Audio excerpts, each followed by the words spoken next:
नमस्कार मेरे प्यारे साथियों, मेरा नाम है प्रभात रंजन और आप देख रहे हैं स्मार्ट अप्रोच यूट्यूब चैनल। दोस्तों, इस वीडियो में हम बात करेंगे जीएसटी के ऊपर। जीएसटी क्या होता है, जीएसटी कितने प्रकार के होते हैं, जीएसटी के कितने स्लैब होते हैं और जीएसटी से जुड़ी तमाम प्रश्न हैं। दोस्तों, भारत में जितने भी प्रतियोगी परीक्षाएं होती है उनमें से अक्सर में जीएसटी से प्रश्न पूछ लिए जाते हैं। तो चलिए टॉपिक को स्टार्ट करते हैं। बात करते हैं दोस्तों जीएसटी की। तो सबसे पहले हम जीएसटी के फुल फॉर्म को देख लेते हैं। जीएसटी का फुल फॉर्म होता है goods and service tax. Hindi में कहें तो वस्तु एवं सेवा कर। दोस्तों, जीएसटी को हम पॉइंट वाइज समझने का प्रयास करेंगे। हमारा सबसे पहला पॉइंट है, यह एक अप्रत्यक्ष कर होता है। भारत का जीएसटी जो है वो कनाडा मॉडल पर आधारित है और विश्व में सबसे ज़्यादा जीएसटी की दर भारत में है। अब कुछ लोग कहेंगे भैया अप्रत्यक्ष कर क्या होता है, तो अप्रत्यक्ष कर समझने से पहले हमें कर टैक्स को समझना पड़ेगा। टैक्स क्या है? तो टैक्स एक अनिवार्य भुगतान है जो कानूनी रूप से देना ही पड़ता है। टैक्स बहुत ज़्यादा जो आवश्यक है वो इसलिए हो जाता है क्योंकि सरकार के आय का सबसे मुख्य स्रोत, सरकार के राजस्व का सबसे मुख्य स्रोत, सबसे मुख्य आधार टैक्स हो जाता है। टैक्स यूँ तो बहुत से प्रकार के होते हैं, लेकिन जो हमारे लिए इम्पोर्टेंट है, जो हमें यहाँ यूज पड़ेगा, उसमें सबसे ज़्यादा महत्वपूर्ण है दो प्रकार के, एक डायरेक्ट टैक्स, एक इनडायरेक्ट टैक्स। सबसे पहले हम डायरेक्ट टैक्स की बात करें, जो जिसे हम हिंदी में प्रत्यक्ष कर कहते हैं। प्रत्यक्ष कर क्या होता है? जैसे जिस व्यक्ति पर टैक्स लगाया जाता है, अगर वही व्यक्ति उस टैक्स का भुगतान करे तो उसे प्रत्यक्ष कर कहा जाता है। उदाहरण के तौर पर इनकम टैक्स। और अप्रत्यक्ष कर क्या होता है? जिस व्यक्ति पर टैक्स लगाया जाता है वह व्यक्ति उसका भुगतान ना कर कर दूसरा व्यक्ति यदि उसका भुगतान करे तो उसे अप्रत्यक्ष कर कहा जाता है।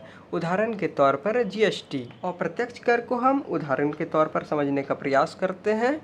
जैसे मान के चलिए आप किसी रेस्टोरेंट में खाना खाने गए, या फिर हम किसी रेस्टोरेंट में खाना खाने गए, तो कुछ रेस्टोरेंट वाले ऐसे होते हैं जो कि आप फूड जो खाना खाते हैं उसी के साथ जीएसटी ऐड करके आपको बिल देते हैं। और कुछ ऐसे रेस्टोरेंट वाले होते हैं जो अपना फूड का अलग जोड़ लेते हैं, बाद में टैक्स जोड़ के आपको, मतलब रसीद जो होता है, वो बिल जो होता है आपको ला करके देते हैं कि भैया आपका इतना रुपया हुआ। इसका मतलब आप सरकार को डायरेक्ट टैक्स नहीं दे रहे हैं, आप पहले उस व्यक्ति को टैक्स दे रहे हैं, वो व्यक्ति आपके बदले सरकार को टैक्स दे रहा है, आपका टैक्स सरकार तक पहुंचा रहा है।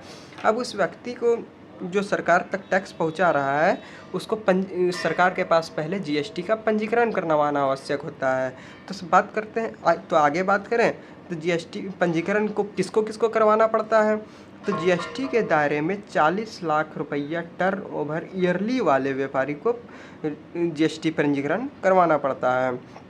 आगे बात करते हैं, जीएसटी पंजीकरण कराने पर 15 अंक का पंजीकरण संख्या दिया जाता है, जिसमें से स्टार्टिंग का 2 अंक जो है वो स्टेट को दर्शाता है, बीच का 10 अंक जो है वो आपका पैन नंबर को दर्शाता है, और लास्ट का तीन डिजिट जो है, 3 नंबर जो है वो बिजनेस को दर्शाता है। आगे बात करते हैं, तो जीएसटी की चोरी करने पर व्यक्ति को 5 साल के लिए जेल का प्रावधान किया गया है। आगे बात करें तो जीएसटी के सभी निर्णय जीएसटी परिषद, जीएसटी काउंसिल में लिया जाता है। जीएसटी काउंसिल में कुल 33 सदस्य होते हैं। 33 सदस्य चार पार्ट में डिवाइडेड होते हैं। सबसे पहला होता है वित्त मंत्री, एक वित्त मंत्री होता है। देश में वैसे तो एक ही वित्त मंत्री होते हैं दोस्तों, आप जानते ही होंगे, जो जीएसटी परिषद, जीएसटी काउंसिल का अध्यक्ष होता है। साथ ही साथ एक राज्य मंत्री होता है। साथ ही साथ 2800 हमारे देश में 28 राज्य हैं, 2800 राज्य के वित्त मंत्री होते हैं। फाइनेंस मिनिस्टर, एफएम मैंने यहाँ लिख दिया है, फाइनेंस मिनिस्टर। इसके साथ यूटी, यूनियन टेरेटरी के फाइनेंस मिनिस्टर, 3, जिसमें से 3 यूटी के फाइनेंस मिनिस्टर को रखा गया है।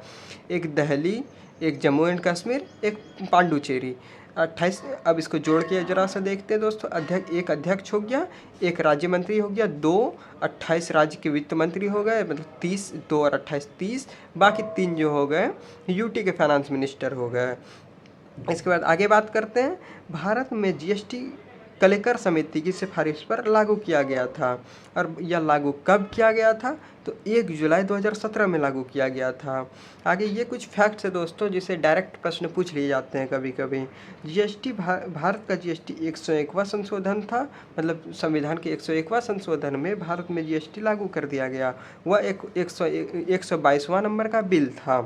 अब आगे बात करते हैं, तो जीएसटी लागू होने वाला सबसे पहला राज्य कौन सा था? तो असम था। चलिए अब हम आगे बात करेंगे, भारत में जीएसटी के कितने क्लास होते हैं, या फिर आप बोल लीजिए भारत में जीएसटी के कितने स्लैब होते हैं।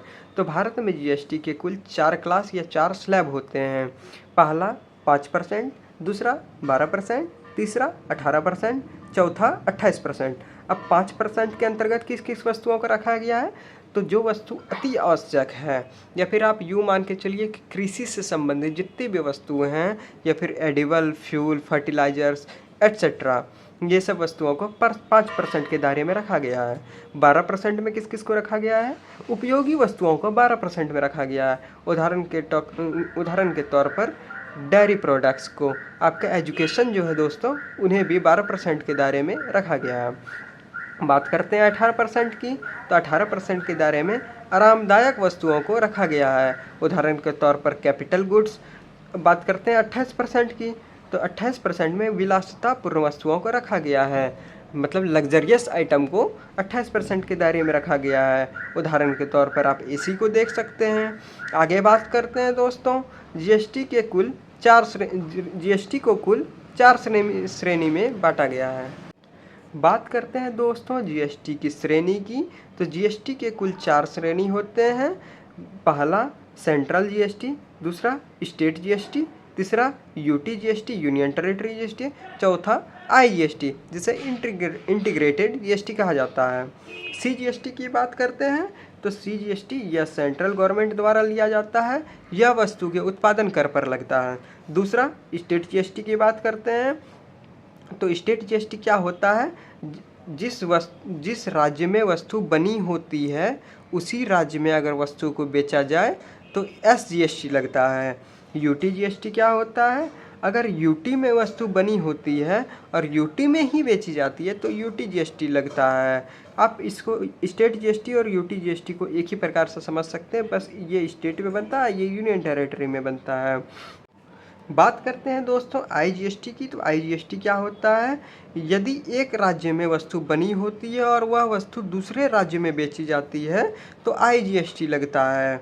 और एक चीज़ हमेशा ध्यान में रखना है, ऑनलाइन की जितनी भी वस्तुओं की खरीदारी होती है उन्हें आईजीएसटी के अंतर्गत रखा गया है।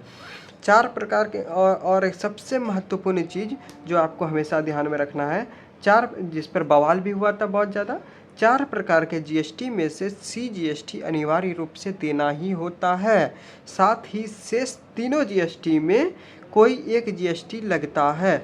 मतलब सब, एक तो आपको कोई भी वस्तु आप अगर खरीद रहे हैं, मान के चलिए 5% आपका जीएसटी का रेट है, तो आपको 2.5% सीजीएसटी 100% आपको देना ही है। साथ ही 5 में आप अगर 2.5 को घटाएंगे तो शेष जो 2.5% बचेगा उनमें से जो मतलब जैसा है वैसा देना पड़ेगा। यदि एसजीएसटी उसी राज्य में बना है तो उसी राज्य में देना पड़ेगा, यूटी में बना है तो यूटी में देना पड़ेगा। मतलब एक राज्य में बना के दूसरे राज्य में अगर आप बेच रहे हैं तो फिर आपको आईजीएसटी लग जाएगा।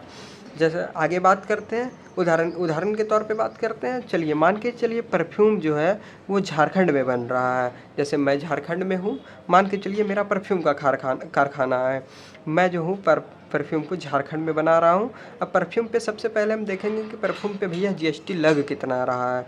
तो परफ्यूम पे जीएसटी जो है वो 18% लगता है। मान के चलिए 18% लगता है। मान के चलिए आगे चल के मैंने कभी भी परफ्यूम का कारखाना खोला, जैसे मैं झारखंड से हूँ तो परफ्यूम का कारखाना मैंने झारखंड में खोला, तो मैंने 20 परफ्यूम बनाया। सबसे पहले अब हमें ये चेक करना पड़ेगा कि भैया परफ्यूम पे जीएसटी लगता कितना है। तो परफ्यूम पे यदि जीएसटी 18% लगी, यदि नहीं परफ्यूम पे जीएसटी 18% ही लगता है, क्योंकि ये आरामदायक वस्तु में आता है। तो चलिए मान के चलिए 20 वस्तु बनाए, 10 मैंने झारखंड में बेच दिया, 5 बिहार में बेच दिया, 5 जो है ऑनलाइन में बेच दिया। तो झारखंड में जो 10 वस्तुएं बेची है दोस्तों, उसका दो भाग में डिवाइड होगा जीएसटी। जैसे कि 2 भाग में डिवाइड होता है, मैंने आपको इंपॉर्टेंट में फैक्ट में बताया भी था, 2 भाग में डिवाइड होता है। एक तो सीजीएसटी, एक एनजीएसटी। सबसे पहला एक तो सीजीएसटी आपको लगेगा वो 9% लगेगा, एक स्टेट जीएसटी लगेगा वो 9% लगेगा। 9 और 9 को कैलकुलेट करेंगे, जोड़ेंगे तो 18% पुर जाना है। आगे बात करते हैं, तो पाँच जो परफ्यूम है मैंने बिहार में बेचा है। तो एक स्टेट से दूसरे स्टेट में बेच रहे हैं, IGST लगेगा। फिर 5 जो है मैंने ऑनलाइन में बेचा, ऑनलाइन की सभी वस्तुएं जो है उस पर IGST लगती है। मैंने आपको यहाँ फैक्ट में बताया भी था, और इस पर आप VVI लगा लेंगे। ये अक्सर पूछ लिया जाता है, ऑनलाइन की सभी खरीदारी किस में की जाती है, तो उत्तर हो जाएगा आपका IGST। तो चलिए दोस्तों, आज की वीडियो में बस इतना ही। उम्मीद है आपको अच्छा लगा होगा। अगर वीडियो आपको पसंद आया होगा तो वीडियो को लाइक कर चैनल को सब्सक्राइब अवश्य कर लेंगे। इसी तरह के वीडियो आपको हमारे चैनल पे जो है आगे चलकर मिलते रहेंगे। धन्यवाद दोस्तों।